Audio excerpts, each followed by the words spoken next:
This episode is proudly brought to you by the F-35 partner team of Lockheed Martin, BAE Systems, Northrop Grumman, and RTX. With over 1,000 Canadian employees at 5 major facilities across Canada, the F-35 program is providing unmatched capabilities and interoperability for Canada and allied militaries around the world. Learn more at www.f35.com/Canada. Fuel and ignition switches on. RPM switches set. TD switches normal. Doors and hatches closed. Lay down. Strobe light on. Restart check is complete. Clear left. Engineers, start number 2. Starting 2. Wind 310, Pilot Project Podcast, clear takeoff, runway 31 left.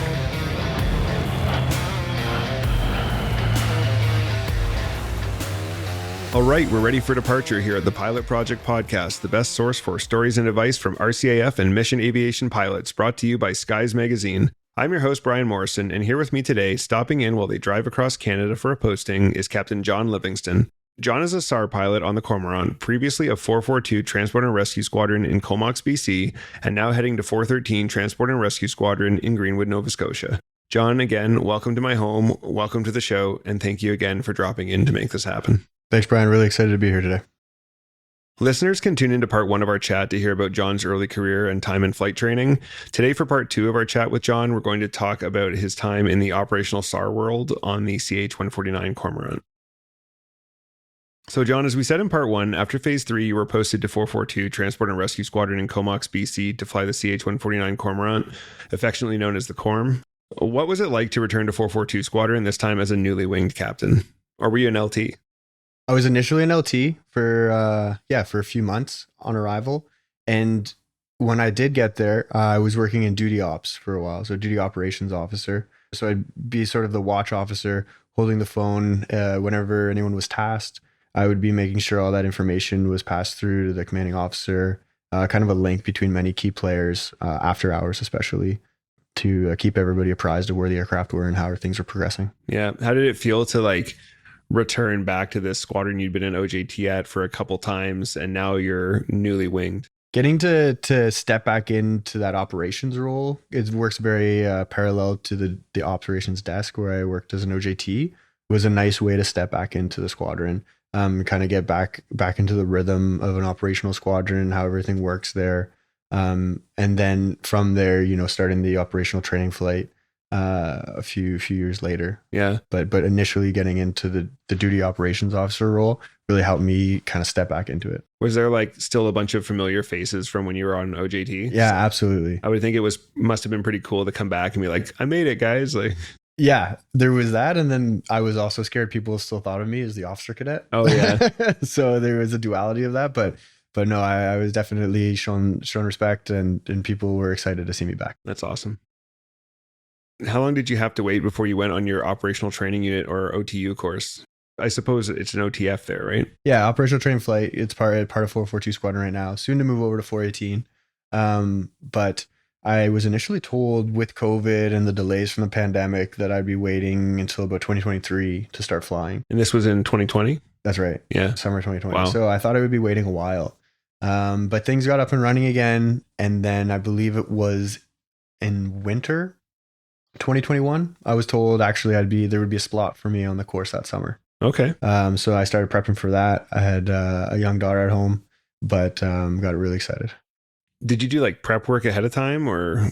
I was asking other pilots at the squadron, what do I need to study? What can I do to be ready ahead of time? But everybody kind of persuaded me that it's a very well produced course where you attend it and you learn everything you need to learn during the course, so that you don't really need to study anything ahead of time. I'm sure I started looking through, a few of the maneuver manual, some of the pubs. Yeah. Prior to starting course, but I really didn't get too deep in the weeds before getting on course. Yeah. And honestly, I think that's the best approach. Everybody, you hear that from lots of young pilots because they're a lot of people get a little bit of study packages before they go to Moose Jaw or something. Mm-hmm. And then now they're getting ready for their operational aircraft. So they want to get ahead on that.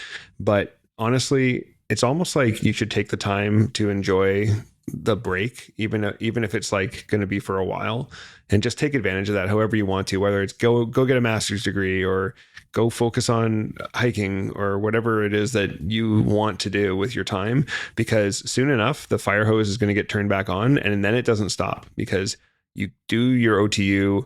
Now you're an operational pilot. Now you're upgrading. Then you're going to become standards or an instructor or whatever. Like, it just doesn't stop. Yeah, absolutely. The progression is constant once you're back in the cockpit. So kind of at times it was nice, definitely, to have some time off. I was eager to get flying again. Yeah, absolutely. But yeah, it was nice to have a few months down and sort of embrace the new married life. Yeah, I guess, because you guys were finally living together. Yeah, exactly. How long was the OTU, and can you briefly describe what it consisted of? Listeners might notice that we're kind of using the terms OTU and OTF interchangeably.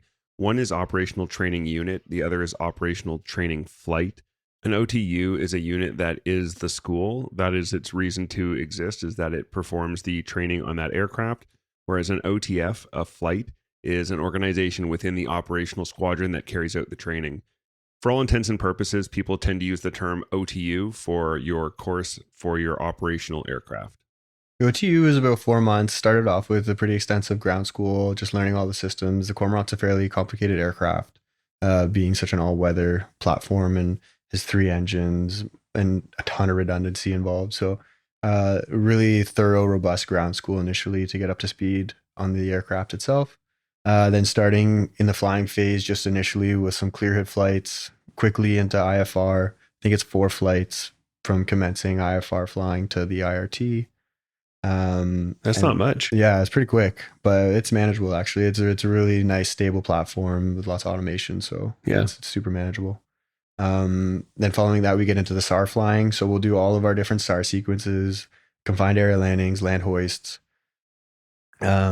mountain, a little bit of mountain work during the day. Then we'll complete that all at night. Lots of repetition, lots of training, boat hoisting, maritime SAR as well. And then it finishes off with our night proficiency check to send us back to the unit. Yeah, I've heard that the night boat work is pretty crazy. It's something to really get used to initially, especially in the training where we're using fairly small vessels. So we're hovering, 20 to 30 feet off the water. And if we're hoisting to the bow, we're flying backwards, at night, engulfed in the spray from the helicopter. So it's a dynamic environment. It definitely takes getting used to at first. Yeah, I believe that. So as you mentioned, you and your wife had your daughter just before you started your OTU. How did you navigate being a new father and going through a challenging flight training course? We were super fortunate that my daughter right out of the gates was really a good sleeper. Okay. So that helped so much. She would always be happy to get to bed at night. And it helped me get rest and be prepped for the flights. Also, like I said before, my wife's been so supportive. She actually decided it was a great time. That summer, I started the OTU in 2021 to go back and visit some family with her. So she traveled across the country with our daughter by herself to go see family. And that was while I started the OTU.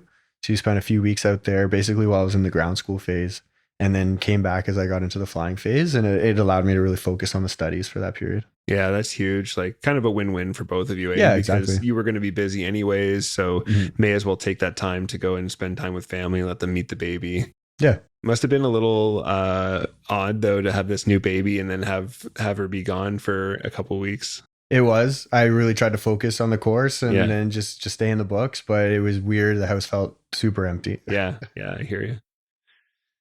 Do you remember your first flight as a wing pilot?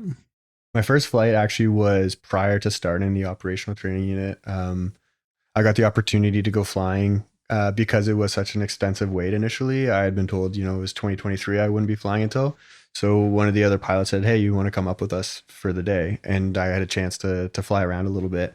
And I actually felt a ton of pressure because here I am, now I'm a winged pilot. I have this expectation of being, a decent helicopter pilot. And I just jump into this aircraft that I really know not much about at that point. Yeah. So I wouldn't say it was a great performance. I kept the blue side up, but it was tricky, and I think I would have liked to have done even better, but it was fine. It was fun to be back at the controls. I have a funny story. I was a newly winged pilot at 405 Squadron on the Aurora, And I went up for a flight with them, which was like few and far between because I was just really busy working in ops. And they're like, "Hey, you want to come up and sit in the seat?" And I was like, "Yeah, I do." Yeah. And we were just up. We were up like, I don't think we were on an IFR clearance, but we were like, I want to say we were over the ocean due regard, which for audience is it's basically like you can fly, you just keep yourself safe. It's your own due regard that keeps you separated from other aircraft and all that other stuff. And I get up there, I get in the seat, and the guy gives me control, but leaves it on autopilot and just has me like hold a heading. And I was like, what am I, 7? like I have my wings. And you're not going to let me even fly this thing around. All right, now don't touch any buttons. Yeah, pretty much. It was really funny. Like I was so excited, and then we just sat there. Well, I kept trying to overspeed the aircraft. So. Oh yeah. Well, at least I didn't have a chance to do that. Yeah. As a new Cormorant pilot, what skills that were unique to flying West Coast SAR did you learn at that time?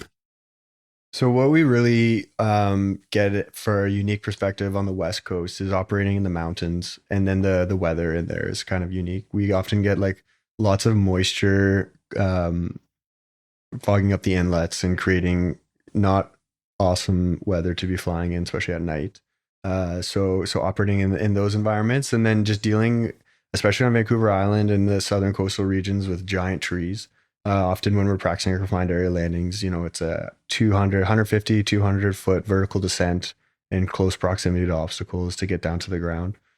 So that's definitely something that took a while to get used to. As far as the mountain flying, we do a specific mountain flying course about a year after becoming qualified on the Cormorant. And until that time, it's very introductory, kind of demonstrative from the instructor pilots about how to perform mountain operations. And then we get a full course package on that at that course in Penticton. Are you guys like higher priority to get on the mountain flying course? Yeah, absolutely. And we have everybody does that, right? If that's right. All helicopter pilots are eligible to perform that course, but we kind of have a higher priority for getting loaded. Makes sense. Yeah, it's pretty important. You see those mountains, like we were. I'm swear I'm going to keep talking about this trip for weeks, but when they took me up in the 295 and we flew around in the mountains, and I was just like, you're flying between mountains and stuff, which I've never done before. And I was just blown away by, you see that terrain up close, and it's like, man, this is unforgiving, harsh terrain. Yeah, it's absolutely very demanding terrain to be working in. And it's funny because during the nice daytime training flights, it's the most beautiful playground in the world.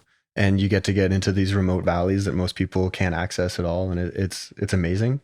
But then it's a very different experience because people tend not to get lost or injured during the day, during ideal conditions. It's always at night in a storm or whatever.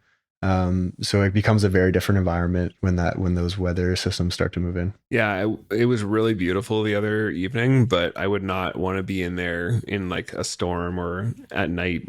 That takes some guts. It's definitely stressful at times. Yeah. What's it like the first time you have a night like that and you go into the mountains? It should be everybody's first time while they're first officer, obviously, to experience that in 442. So you're with somebody that's competent and qualified and has been in that situation before. And the biggest thing is always our risk management and having appropriate, we call them outs, ways out of the situation. So whether that's climbing above the terrain and picking up an IFR clearance, or if we're able to turn around and fly back out the way we came into an inlet, or having somewhere that you can land in a pinch. So we always make sure that we have ways of getting ourselves out of that situation safely before we get into it. That's the biggest thing, to give yourself the confidence. And then once you've operated in that environment a few times, you start to become a little bit more comfortable with it, but it's always tense when you can tell, the visibility, the ceilings coming down, and we're flying up an inlet with 6,000 to 8,000 foot mountains all around us. It's a stressful time. You get that pucker factor a little bit. Yeah, absolutely. And it really drives you to make sure that you've, dotted all your I's and crossed your T's. You know where you are, you know how to get out of there, and make sure that you're keeping your crew safe. Yeah. Yeah. Can you tell us about some of your first memorable operational missions? So after becoming qualified, I remember, I think it was in December, so not long after, a few weeks, one of my first missions was for a person had fallen off their sailboat. Sailboat had just been found adrift, and there was evidence that the person had previously been on the boat, but now they were nowhere to be found. So we spent a lot of time searching over water in relatively good conditions, and unfortunately didn't have any success in finding the victim, the casualty that day. But there's often much more positive rescues as well. One of my first missions, we got tasked to cam loops for a paraglider who had just on the north side of the town went paragliding off of one of the mountains there, and had, I think, an equipment malfunction just after departure, and, Oh my and ended gosh. up coming and impacting the mountain quite severely on a very high angle area. So we got tasked there at night, transited. It was pretty nice weather that night, fortunately. As we got into the Kamloops Valley area, we could see very quickly ground search and rescue GSAR was already on scene. We could see their headlamps working around on the mountain. So we kind of very quickly knew where the area we needed to get to was. The AC, Kyle Landry, one of the best pilots we got on the 149, performed a mountain landing just offset from the patient's location higher up on the mountain.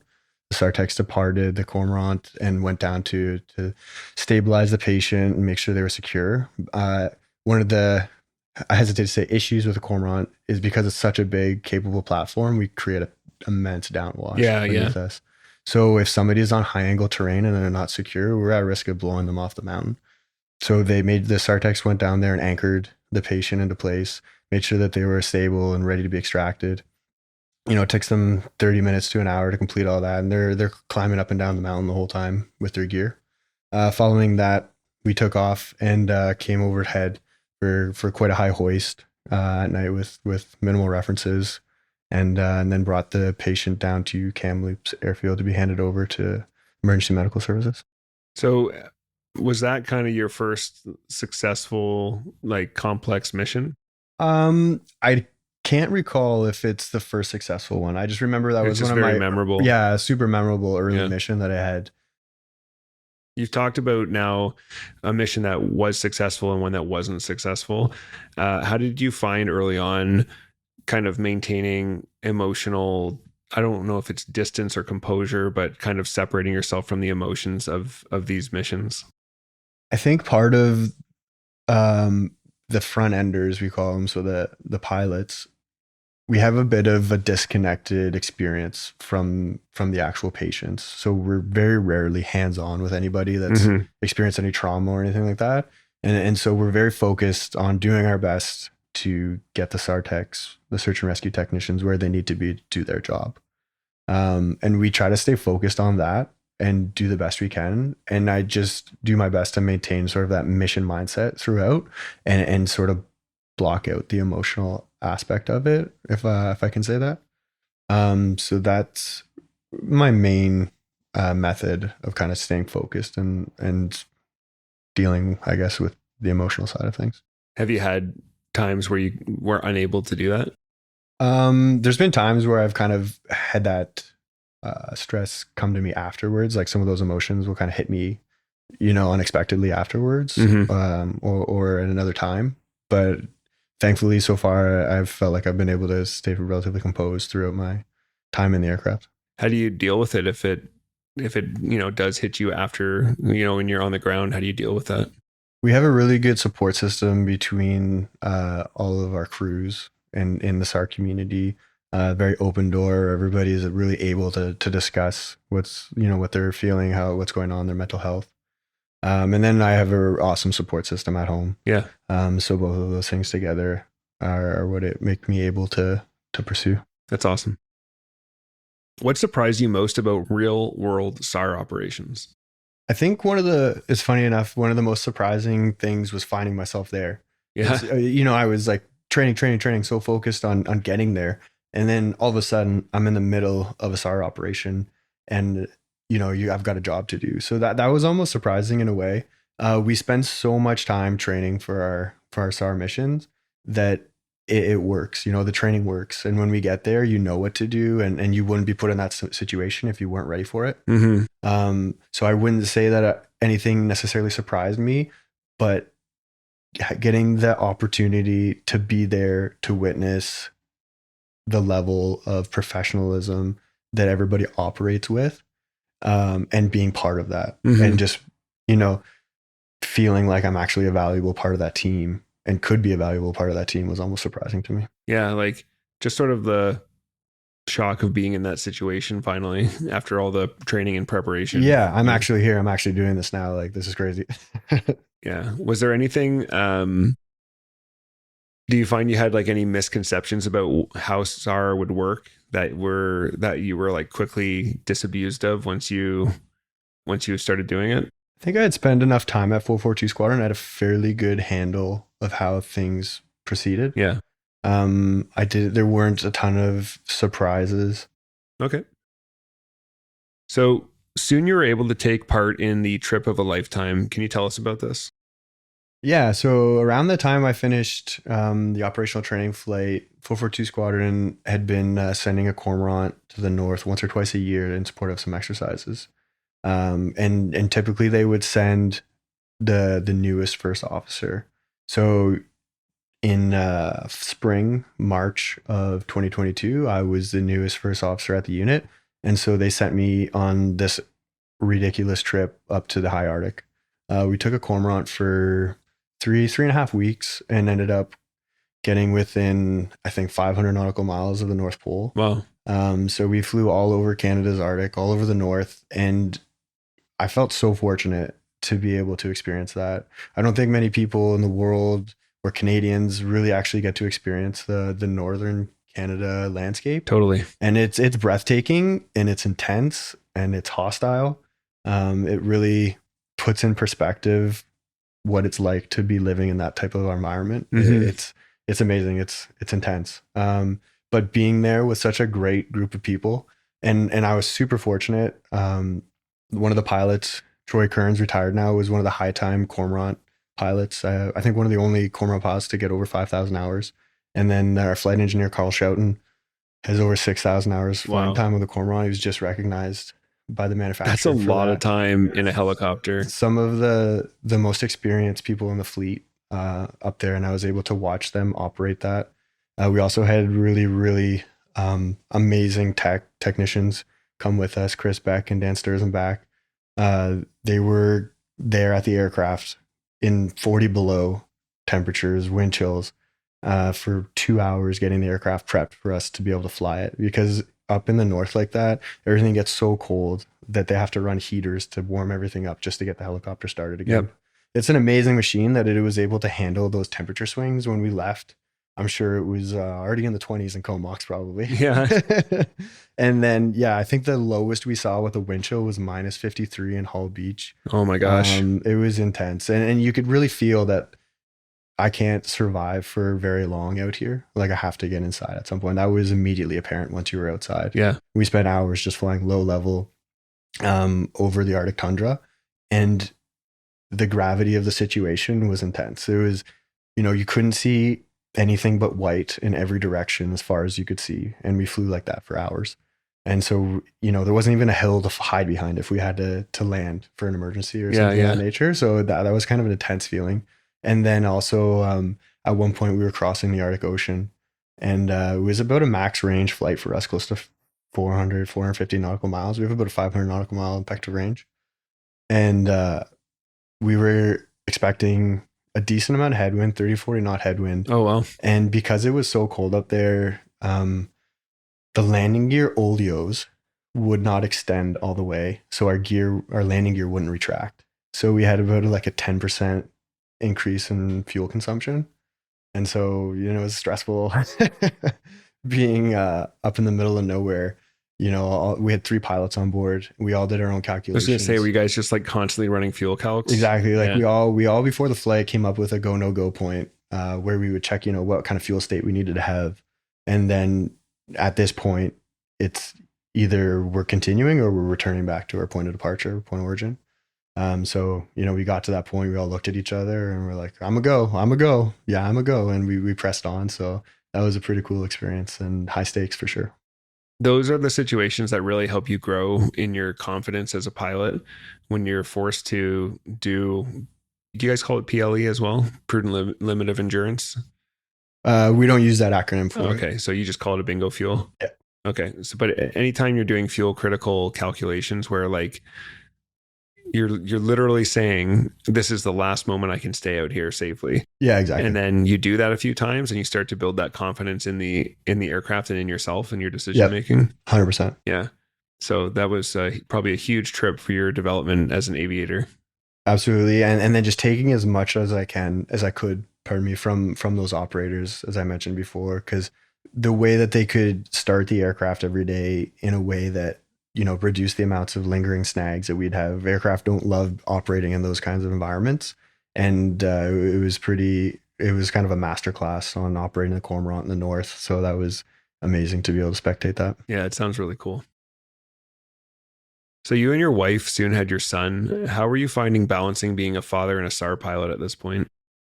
It was challenging at times with two young ones in the house. You know, they're busy, high energy. They want to be helped and have time with dad and mom.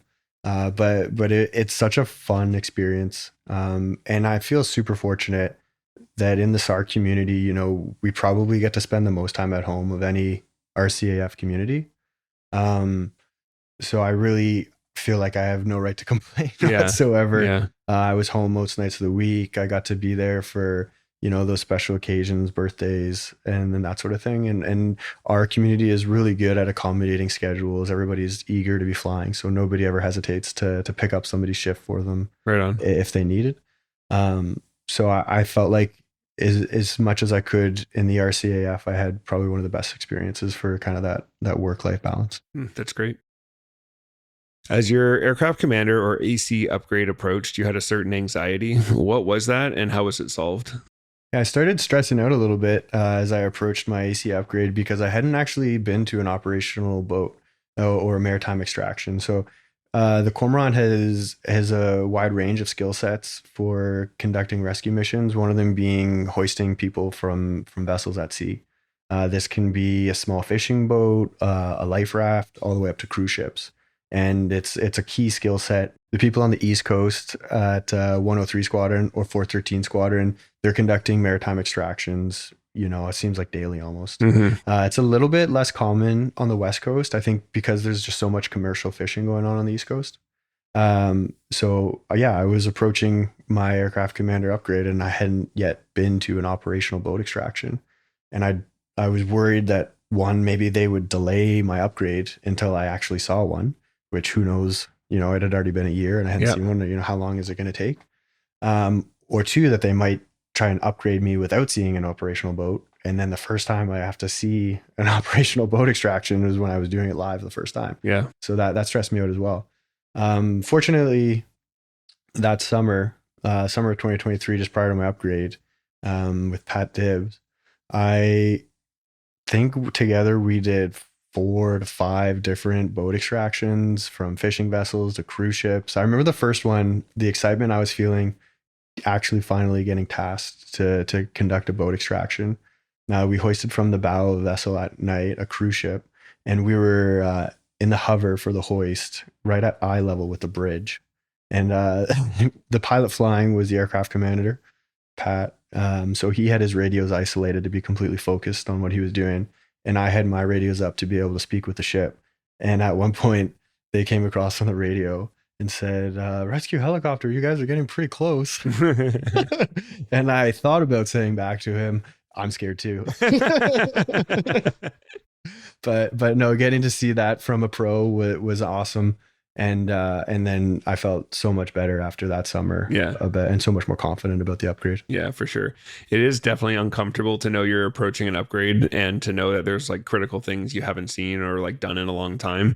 Yeah. I've been there and it's not fun. And yeah, absolutely. And for the boat hoisting specifically, it can be such a wide range of difficulty. Mm-hmm. You know, you can get a cruise ship on a nice summer day and it's like a land hoist for us is a pretty straightforward operation. Whereas, you know, you get a stormy night in a smaller vessel in high seas, and that is an extremely difficult task. So 100%. Can you tell us about your upgrade to AC? So for an upgrade to AC on the Cormorant, it's generally, especially for a new wings grad or somebody that hasn't been a SAR aircraft commander previously, a 3-day sortie. So we'll depart from Comox or from your main operating base. And then you'll spend a few days on the road. This gets us out of the environment we're familiar with. And then there's a bunch of different SAR sequences that the checker needs to watch us do. So we need to do a land sequence, a maritime evolution or a scenario. We need to do some sort of like a major air or combined organization operation, coordinating multiple assets. And then we have to, one of the sorties has to be at night as well as a search. So we departed from Comox for Vernon for an simulated ELT search initially. We got over Vernon, started homing an ELT signal with the helicopter, and then had to define the location, just decide how we were going to insert the search and rescue technicians to assess what was going on and if there were any casualties or anybody that was in distress. So that mission kind of got us going, and it was relatively straightforward. We departed later in the afternoon, so that was the only sortie for that day. I believe we stayed in Penticton. The next morning, the weather was not great in the Okanagan. I remember there being quite a bit of icing around. Forecasted severe icing in the GFA and some levels, which is a graphical area forecast for listeners. Thank you. Yeah, so some of our weather products were forecasting below ideal conditions, as well as a bit of a ceiling. I can't remember how high, but high enough that we could still operate beneath the ceiling. And I was given a simulated tasking for a missing hunter from Penticton, north of Kelowna, up in the mountainous areas to simulate a missing hunter. And that was a mission that we simulated that there was multiple organizations on scene and coordinating everybody to rescue the missing hunter. So you have to do the coordination effort? That's right. Yeah. Airborne, coordinating multiple agencies. Okay. Kind of like an on-scene commander. Yeah, exactly. Playing as an on-scene commander. Following that sortie, we returned to Penticton for more fuel. And then I was tasked to transit back to Victoria for a simulated tasking in the Victoria region.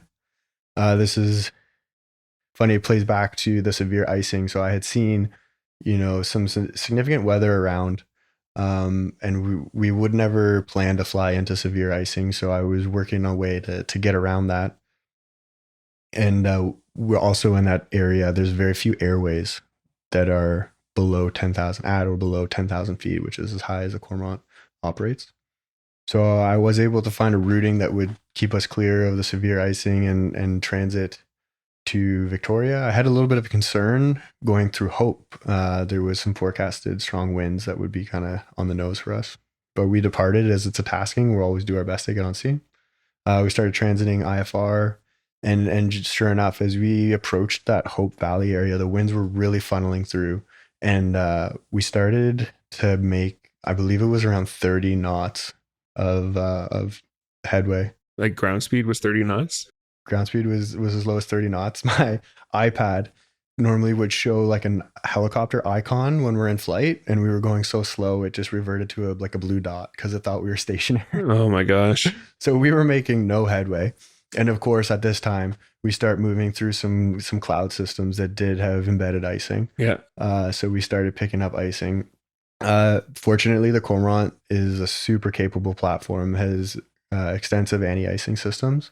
So we brought online all the anti-icing systems to ensure that it wouldn't be building up on our control surfaces, but it still builds up on the airframe.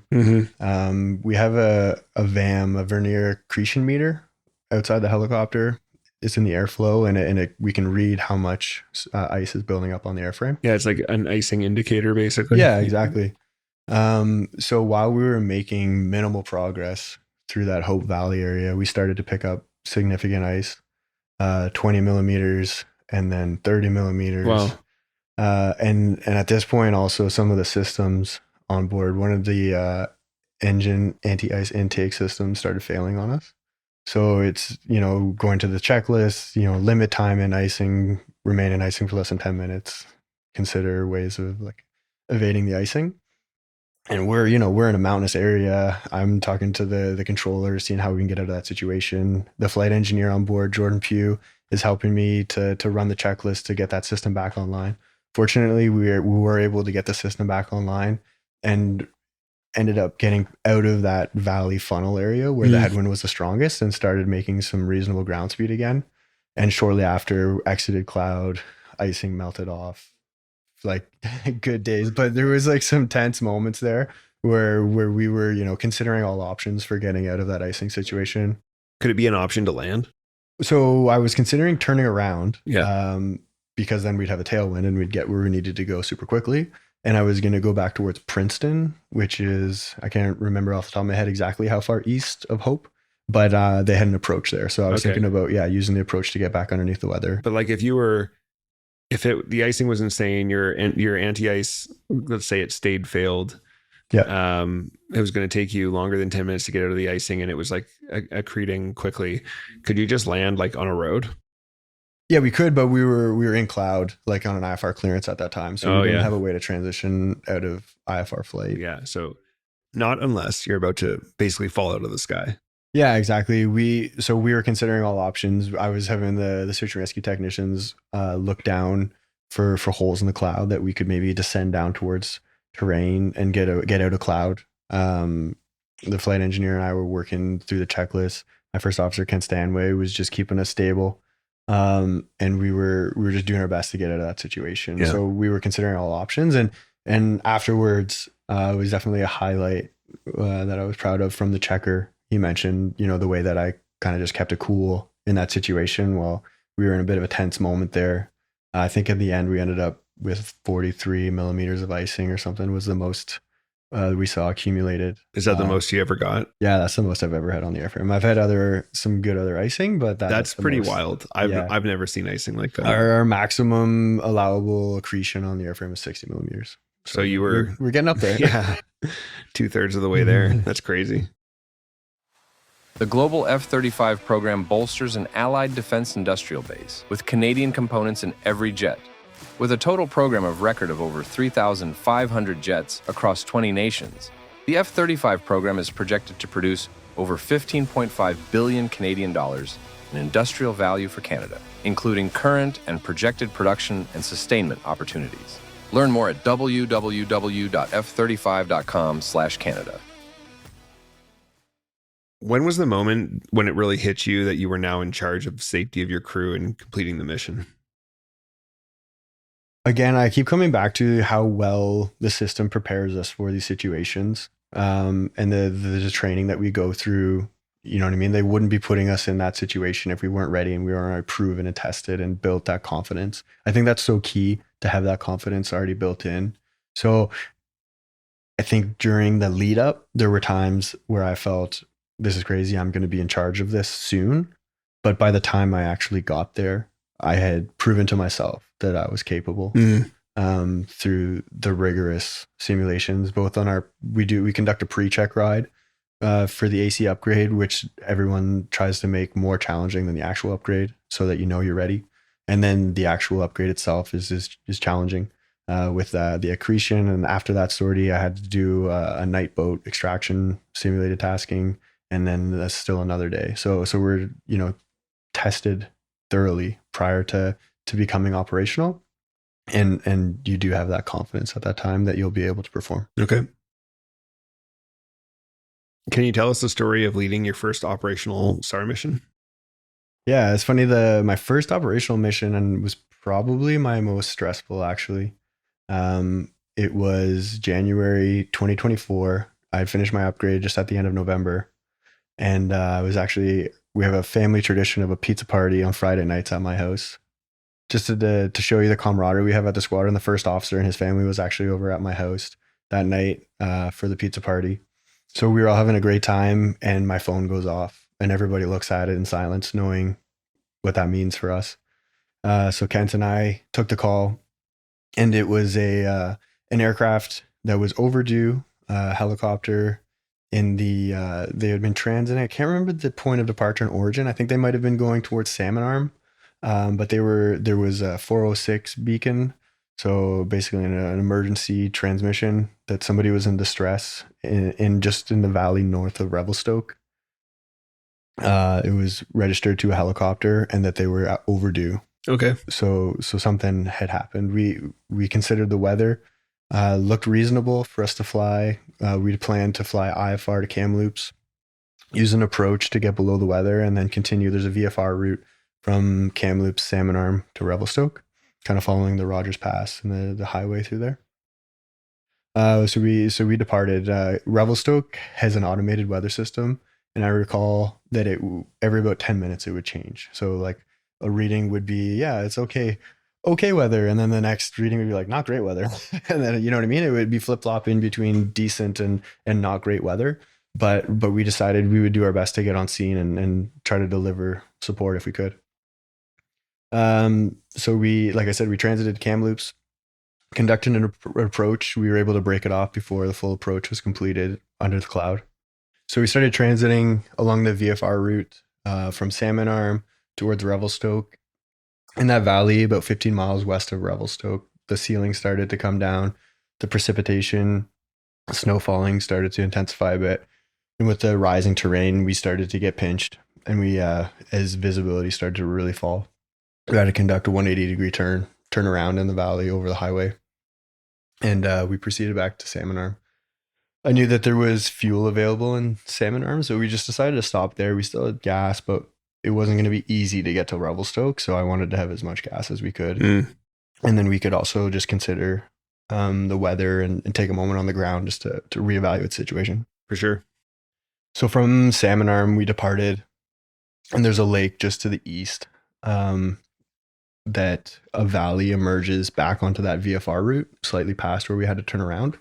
So we thought maybe we were around the high point of that pass, and if we tried to get, sneak around from the other side, maybe we could get behind that weather and proceed. So I think it's called Sugar Lake. And as we got to the north end of that lake, where the valley leads back to the VFR route, weather started to deteriorate again. So we had to turn around.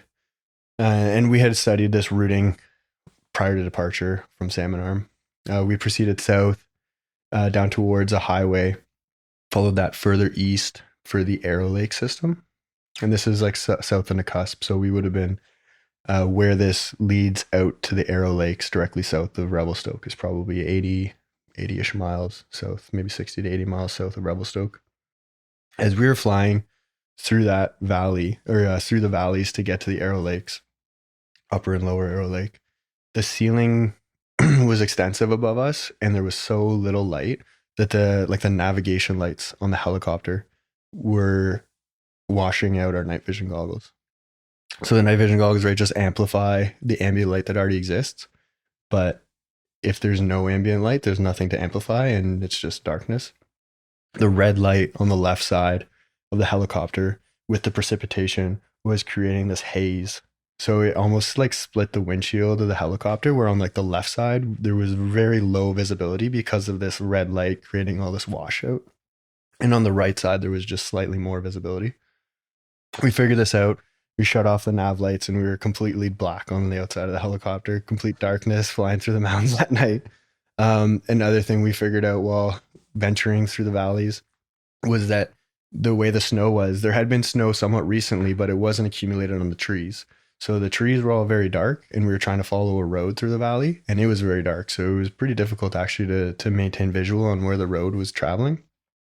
But close to the road at times, there was power lines, and all the trees have been cut down. So we could see the snow on the ground beneath the power lines, and that created a contrast with the trees that gave us a bit more perception of the terrain. And so we decided to follow that out to the lakes. At the lakes, the weather actually significantly improved.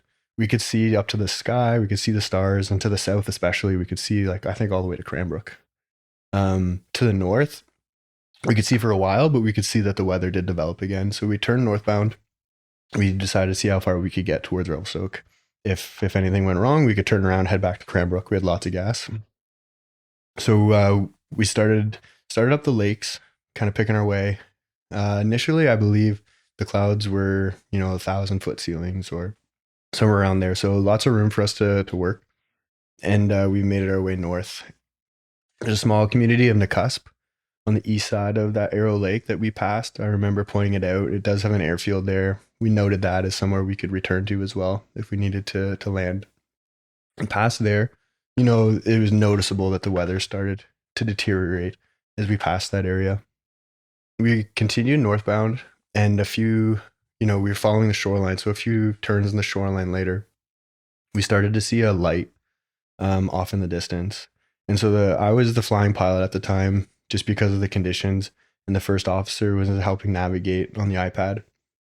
He confirmed that there was a ferry terminal on a peninsula up ahead of us, and that the light with our radar was up painting the shorelines.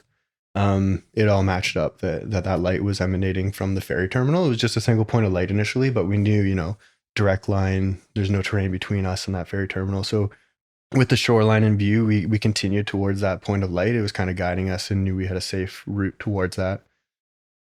We slowed down as we passed over the ferry terminal. As we got closer, we could start to make out the parking lot and other lights in the parking lot and the terrain, the shoreline. And we passed over the ferry terminal, slowed down as we went overhead, and kind of got our bearings a little bit as we flew past it. And, as we departed the shoreline on the far side of the peninsula, we quickly realized that all of the lights that had been guiding us just moments ago were now reflecting off snowflakes in front of us and washing out our goggles. And we just went completely blind. We had no SA of the terrain or anything in front of us. That's scary.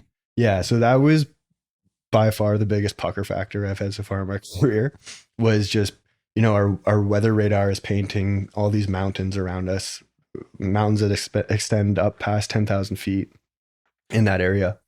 And then our weather radar was showing that like within 3 miles on the nose, there's, steep terrain. And so we slowed back. We started to make a turn to make sure we were in a good heading to proceed up the lake system, that we weren't pointing it directly at any sort of terrain. We slowly worked our way in closer to the shore so that we could pick up that shoreline again. But it was like some of the most intense moments of my career so far. Wow. So following that, we continued up the river. And I knew from being in Revelstoke previously with the Cormorant that the airfield was right on the river. So I was pretty comfortable just following that river in limited visibility conditions. Yeah. To get down at that airfield safely. And we decided to call it for the night at that point. Understandably, it was marginal conditions right about SAR limits. So our limits for flying on operational taskings are 300 feet and a half mile visibility. Yeah. And for the audience, like that's nothing. It's intimidating, especially when you know how much terrain is around you. So we sat down for the night and waited for the weather to improve. It took, I think, a full day for the weather to clear up in Revelstoke. And so after a full day of waiting, we were able to actually get up into that valley towards Rogers Pass, home to a very weak ELT signal. And we actually were starting to reach our bingo fuel. To go back and get more gas. We decided to insert the search and rescue technicians where the signal was the strongest, and they have a handheld ELT homer, emergency locator transmitter homer. They can get a sense of if it's close. It was so faint, we thought it might have been bouncing off somewhere else. And we weren't necessarily in the right location, but we decided to give it a go. And while we were gassing up back in Revelstoke, they uncovered the crash location. Unfortunately, there were no survivors, but just the challenges to get on scene for that mission were significant. That's a crazy story for your first mission. Like, it was intense. It's wild. That's like, that's the kind of thing they'd put you through in the sim. Yeah. I was just fortunate because in the sim, they would have been giving me emergencies too. Yeah, true. And luckily the helicopter was a beast, but like that whole trip, it was so critical. The whole crew on board, Ken Stanway, the first officer, Jordan Pugh, the flight engineer, Colin Taylor, and Andrew Burrows were the SARTECs, and everybody works together on a night like that. Everybody's looking out for terrain. Everybody's watching and playing a role, even when we're just in transit. So we couldn't have been with a better group of people to get that job done. Yeah, definitely a team effort. Absolutely. Follow-on question for your first operational mission. How did you keep your cool? Considering how crazy everything was going and zero visibility in the middle of the mountains. Like we talked about that earlier, that was like, not a nightmare scenario, but like a very difficult scenario. So how do you keep your cool in that? Yeah. So I had been in somewhat similar conditions previously with other aircraft commanders. And like I said, just kind of maintaining outs. Luckily in a helicopter, when things are going haywire, we can just come into the hover, and we can use automation to do that as well. And take a moment. So we still had, plenty of opportunities to change our situation if we needed to. And then I always do my best to just stay mission focused at the time.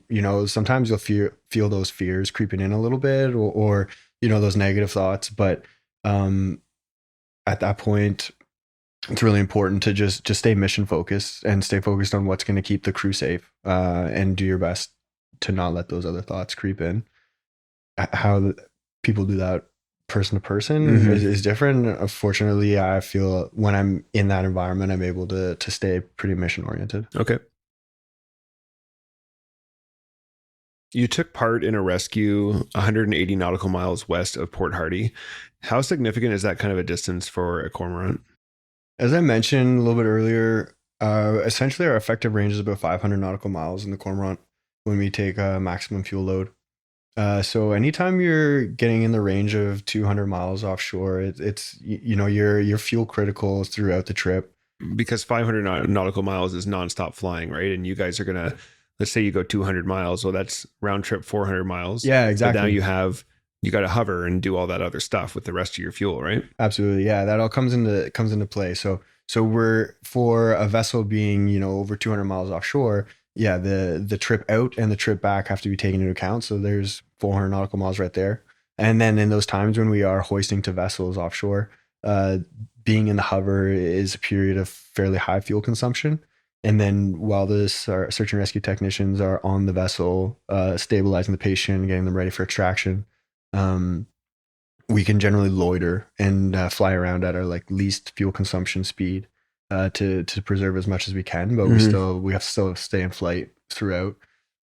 And depending on how big the vessel is and where the patient is located, that can take some time, especially if they're in a stretcher and have to be carried out to the deck and prepped for extraction.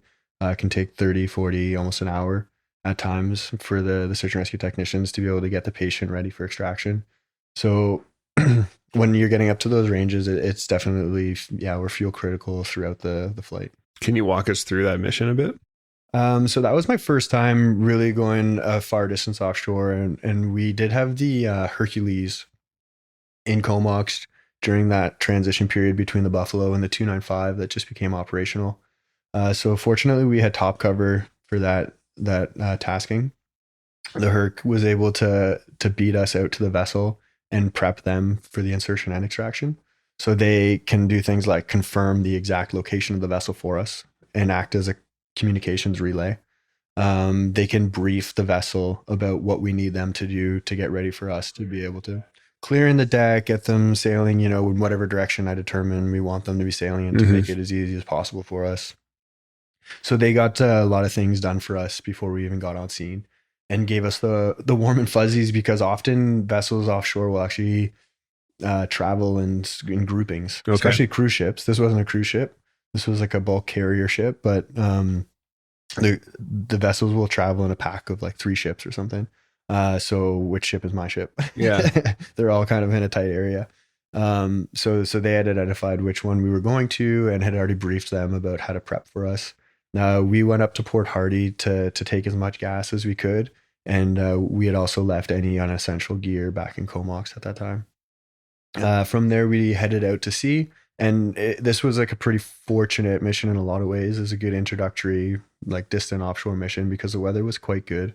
A bit of wind on scene and a bit of a sea state. But the ship was large enough that it wasn't overly affected by it. A little bit of pitching deck as it rolled over the waves. But the way we are oriented and watching the waves, we were able to kind of see the waves approaching the ship. And that way we could time when we would move directly over top to insert the search and rescue technician. So the flight engineer, who kind of is the director at the door of this whole operation, I'm flying off my references, but he's the one that we call it conning. He'll advise me, okay, move forward and right 10 to get me directly over top of the point right where the SARTEX need to be lowered down to. So he said, okay, I'm ready, essentially move forward and right. I said, stand by, we're going to hold position, a wave's going by. And the ship would pitch, and then it would be stable for a few seconds. It would move over top, and that was awesome. It was a really well executed rescue. We had to take, I believe, 2 patients off that ship from, 2 or 3 actually, from a rogue wave that had come across the deck and and sent some of the sailors into the piping and all of the metal. Like banging their heads off machinery or whatever. Yeah, exactly. There was a few different sort of blunt force injuries Wow. experienced, I believe. So we were able to get everybody extracted in one sortie and brought them back to Port Hardy, where a fixed wing asset was waiting to deliver them to Victoria. Yeah. So that's kind of one where everything went right. Yeah, exactly. It was good conditions. It was during the day. Everything worked out as it was supposed to, and it was a great sortie. You had a much more difficult rescue a few weeks later. Can you tell us about that? Yeah, I was fortunate that was kind of a reasonable kind of warm up for the mission I'd have a few weeks later. This was in November of 2024. My most challenging flying to date. So we got wind in the morning of an injured sailor on a vessel that was more than 300 nautical miles offshore, so outside of our range. Yeah. But they were making way back towards Vancouver Island, and RCC, the Rescue Coordination Center, was letting us know that once they got within range, they wanted us to go out and conduct the rescue. So throughout the day, I had been kind of planning and looking at the weather. There was an atmospheric river. It was kind of a common event. Kind of, you hear about the bomb cyclone or these big weather events on the West Coast. We'll get these atmospheric rivers, which is just such a high content of moisture that it just like dumps rain on Vancouver Island for a period of time. High levels of precipitation. We're kind of a mini storm event. So this was coming our way in the next 12 hours. And this vessel was also making its way back towards us to have one of the crew members evacuated. Once we got updated that they were within range, I think it was around lunchtime, everybody got into work. We checked the weather again to do as much planning and as much preparations as we could, got all of the unessential gear off the aircraft. And again, we sort of headed up to Port Hardy. That's actually quite far west of Comox, around 80 to 100 nautical miles west. And so it extends our range out to sea by going there and taking as much gas as we can. So we staged in Port Hardy, and I had requested top cover, but while we were on the ground fueling in Port Hardy, I got a message from the Herc aircraft commander that they had been delayed in Winnipeg. I don't think it was their fault. I can't remember exactly why, but they weren't going to be able to be on scene for 4 hours or 5 hours. So this presented us with a challenging decision. The time of day that it was, with a 2-hour trip to get to the vessel, we'd be getting there, just before sunset. So we still had some time of daylight if we were to depart then. We could wait for the top cover for, sitting around on the ramp for 2 to 3 hours before departing for the vessel, but then we would certainly be showing up to the vessel at night. Mm-hmm. So I definitely fall back to the experience of everybody on the crew in that sort of situation and determine everybody's comfort level. And if anybody has a reason, you never know who might have a great idea why we should go in one way rather than the other. For sure. Everybody was in agreement. I think that it was best to proceed and try to go for that daylight. So we departed without waiting at all and started transiting out towards the ship.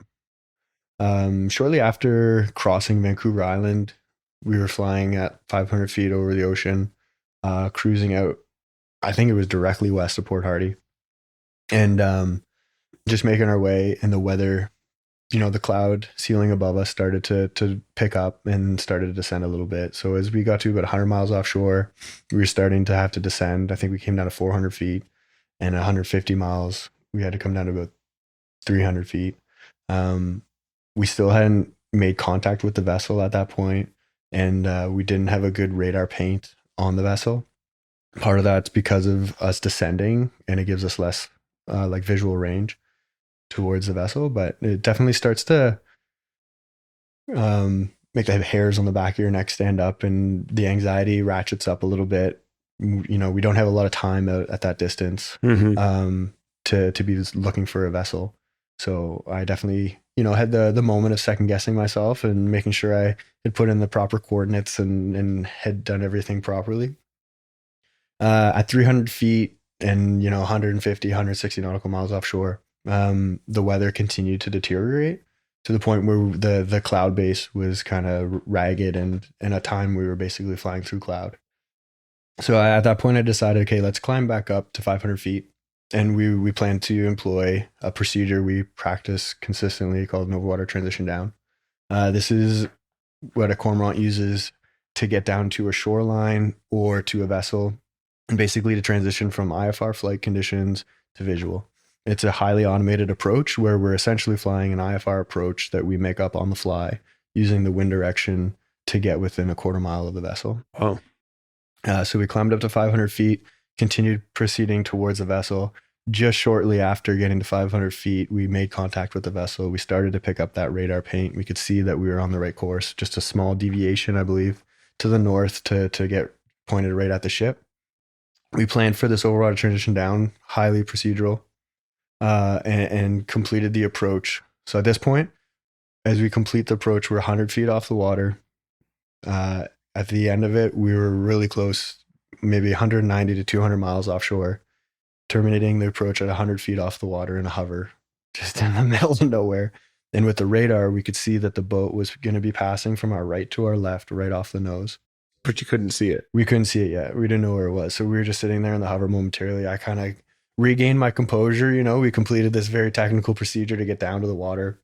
We're sitting there, take a deep breath. I'm like looking at the radar paint. Okay, the vessel should be at about our 2:00. It's, within a half mile of us. We should be able to see it soon. And then it sounded like one of the SAR techs was standing right behind me. He said, "Oh, visual, 2:00. I snapped my head over and I can just see, the bow light of the ship gliding through the fog. Yeah. The silhouette of the hull, like couldn't even really make out the ship itself. Just can see this eerie ghost ship gliding through the fog, and just the limited visibility we had with the vessel just really made me feel the situation that we were in, and that this was going to be a challenging boat insertion and extraction. So at this point, though, we just continue on with procedure. So we started moving forward to get up alongside the vessel and get within range. There was times when we were hovering next to the vessel where, it was difficult to see the water below us, but we did have good visual with the boat. We got into position, and right about midship, there was a nice deck area. I think they actually had like a basketball net and somewhere where they would play and Nice. hang out in calmer seas, but not that night or evening, I should say. It was still daylight as we got to the vessel. And then whenever we get to a vessel like that, we start off with what's called dry runs. So we'll just practice moving directly over top of the location where we intend to insert the SARTEX. And then we'll move back to what we call a rest. So that's just offset from the vessel. If anything goes wrong, we're clear of the vessel. We're not going to, contact the vessel if we have to depart quickly or start to lose altitude. So we repeated a few dry runs, moving over top of the vessel and back to the rest.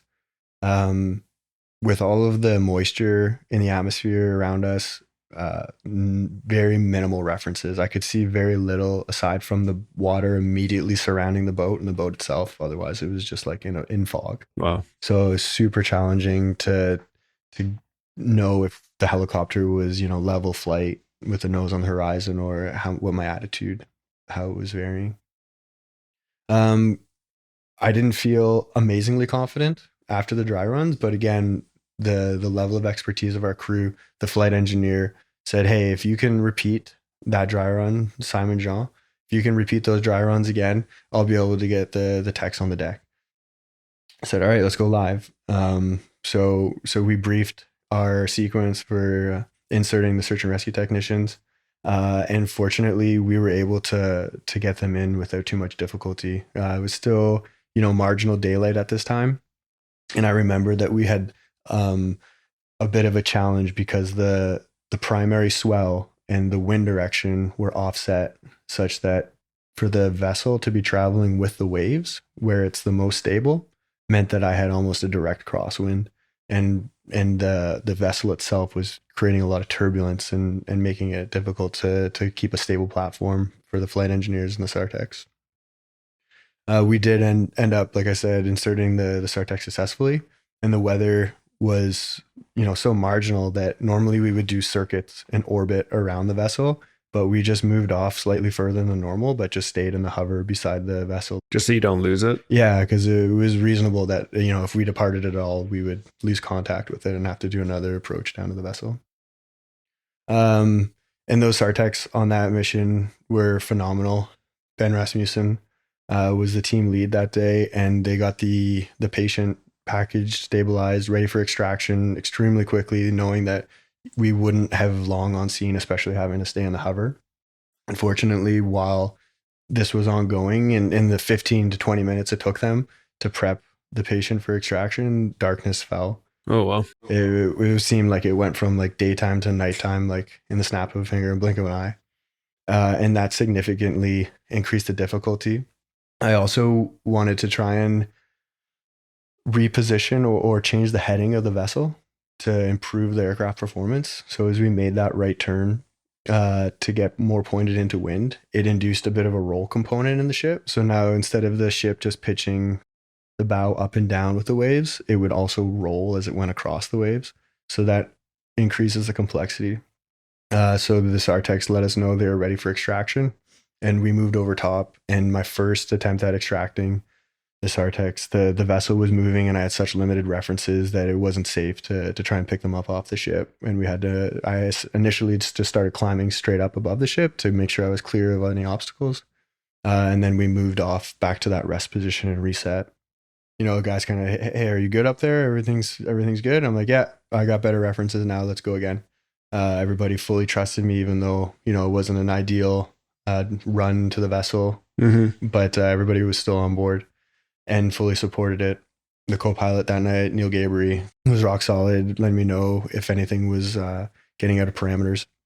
So we moved back in, and we were able to complete the extraction, the next two hoists without really any issues. And fortunately, on departure from the vessel, as we climbed up, we had like a 40 or 50 knot tailwind. Oh, wow. Transiting back. So we initially thought with the range, we'd have to go directly back to Port Hardy to get gas before continuing to Comox.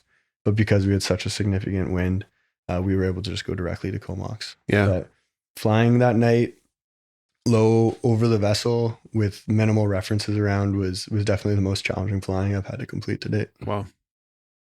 You mentioned this a little, but what role does trust between the crew play in these moments? Because we're such a tight-knit crew and we train with each other constantly, everybody has full trust. Even in training, we're flying within feet of obstacles, and then operationally, we do what we need to do to get the job done. So it's amazing how the flight engineers can eyeball the distance and can tell us, okay, we're 12 feet from that tree at the 2:00 right now. And then we'll land, and then they'll get out and they'll go pace it off, and they'll be, oh, I was wrong. It was like 11.5 feet. It's ridiculous how accurate they are. Yeah. And same with the search and rescue technicians. And when we're maneuvering such a large aircraft in tight spaces, it's a full team effort to make that happen safely. And so we practice this dance constantly of, we call it conning, as I mentioned before, like maneuvering the aircraft around where I'm physically at the controls flying the helicopter, but it's the flight engineer's voice who's telling me where I need to move and if I'm moving in enough in the right direction. So it's full trust amongst the crew. And that's one of my favorite parts of flying. And that's our dynamic is how much we rely on each other and how much we trust each other. Yeah. It sounds super, super challenging. It can definitely be challenging, but it's super rewarding, especially when, we effect a successful rescue and get somebody back home. It's awesome. Yeah. Yeah, for sure. As you reflect back on the 83 STAR missions you flew with 442 Squadron, what do you think is the biggest thing you learned? I think that the largest takeaway I have is trusting in the training and the people that you're working with. It's consistently a team effort for us to get the job done. And you build that cooperation and that trust in each other over time, and it takes time. But once you have established that, there's so much that can be done, and we can be extremely effective. So I really, really love what I do because I get to work with such highly trained, motivated people.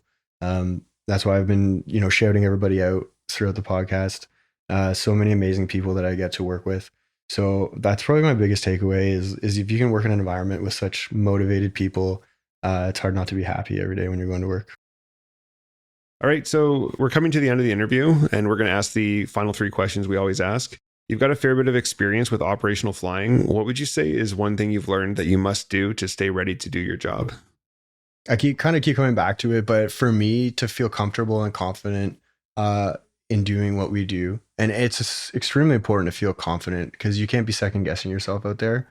I find that just repetitive training and feeling confident about what I'm doing is one of the most important parts. Mm-hmm. So, we have our currencies that we maintain quarterly, semi-annually, annually currencies, and just making sure that we saturate the training and make it as realistic as possible is probably the most important part in feeling confident and feeling like I'm competent to go out there and perform. Just get the reps in. Yeah, 100%. Yeah.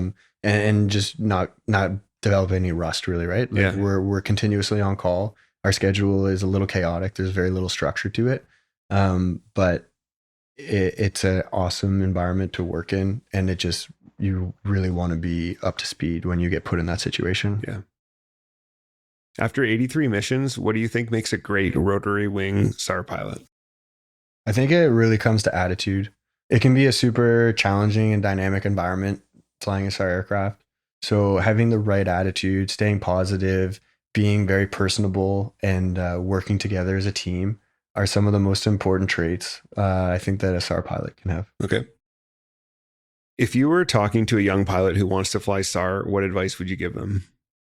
I would absolutely recommend anybody with wanting to be a SAR pilot or any pilot or just with big dreams in general to pursue them, especially if it's something you're passionate about. For me, having big dreams and then achieving them, a huge part of that was, having that dream to build the motivation and then breaking it up into smaller chunks and kind of setting goals to achieve those steps along the way. And so if it's something you're passionate about, I think especially in aviation, expose yourself to it, go to the local flying club, do a FAMIL flight, get a little experience and see if it's something you enjoy. And then if it's something you really want to do, go after it and put everything you got into it. Yeah. Okay, John, that does it for our chat today on your time with 442 Squadron and the Cormorant. I want to thank you for the work you guys do. It's amazing. We really look up to you guys. And I want to thank you for stopping in while you're driving across the country. I know that it was, you didn't have to fit this in, but you did. So I'm really thankful for that. Thank you. Well, thanks so much for having me. I thought it was an awesome opportunity to really highlight the hard work that everybody does in the SAR community and shout out some humble, quiet heroes from around the country. And just really thankful to be here today. For sure. And of course, have a safe drive to Nova Scotia. Thanks so much. Take care. Okay, that wraps up our interview with Captain John Livingston, a SAR pilot on the CH-149 Cormorant. For our next 2 episodes, have you ever heard of Operation Christmas Drop? It is a multinational humanitarian mission to deliver supplies to remote islands in the Indo-Pacific, and the RCAF has been taking part in it since 2023. We'll dive into that as well as the career of a pilot who has taken part in those missions. Do you have any questions or comments about anything you've heard in this show?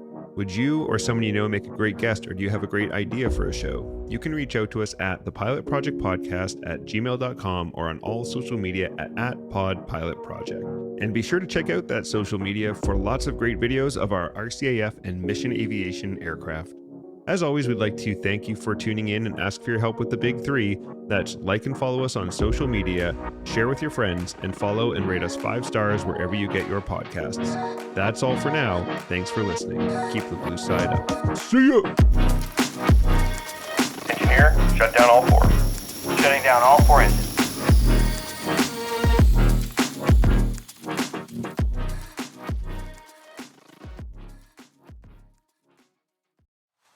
As an F-35 partner, Canadian companies have access to global supply chain opportunities, enhancing workforce skills and securing long-term industrial benefits in design, production, and maintenance. Each F-35 produced contains more than 3.2 million Canadian dollars of Canadian content today, including the Canada-made horizontal tail in Winnipeg, the engine sensor in Ottawa, and stealth panels made of composite materials in Lunenburg, Nova Scotia. Learn more at www.f35.com/Canada.